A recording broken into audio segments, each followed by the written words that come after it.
Like his staff officers, a lawyer, a politician, a miller, a mayor, Odlum was a militiaman, a civilian in uniform, whose interests were far broader than those of the regulars who confined themselves to polo, pig-sticking, or ragging in the mess. Odlum had studied political science at the University of Toronto before becoming a reporter on a Vancouver newspaper. Such were his abilities that he rose in 3 years to become its editor. By the time war broke out, he was owner and editor of the Vancouver Star, but that did not consume all his energies. On the side, he sold bonds and insurance.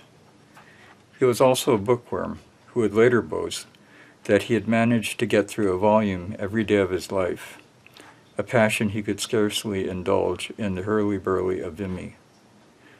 But he came from a military family. Various of his ancestors had served with William of Orange and Wellington and fought in the Upper Canada Rebellion of 1837 and the Fenian raids.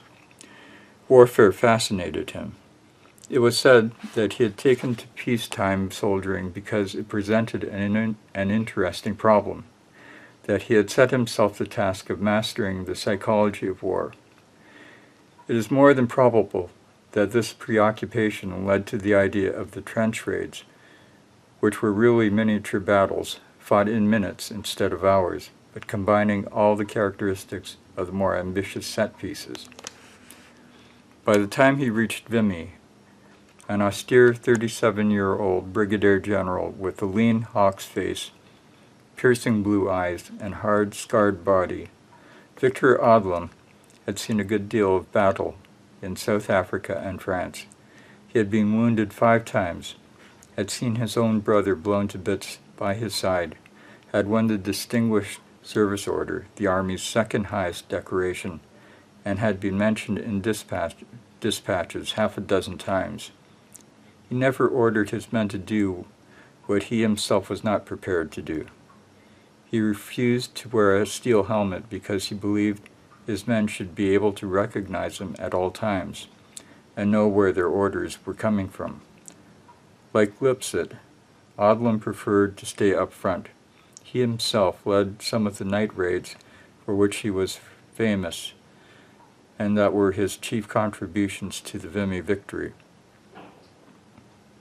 In the 4 months before the assault, the Corps launched at least 55 raids on the German positions. The earlier ones were carried out by a handful of men. The later ones involved as many as 1,700.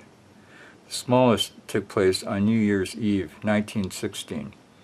2 brash Canadians crept out into no man's land, wriggled under the enemy wire, jumped quietly into one of the forward German trenches, seized 2 sentries, and somehow managed to drag them back to their own lines for questioning.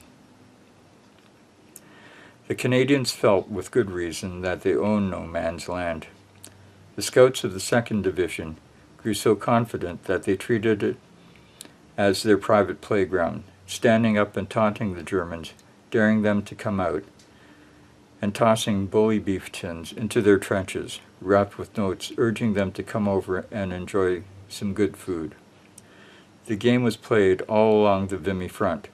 On one raid by the 4th Canadian Mounted Rifles, 2 officers actually nailed up a sign in one of the enemy trenches, "Come on over and we will treat you right."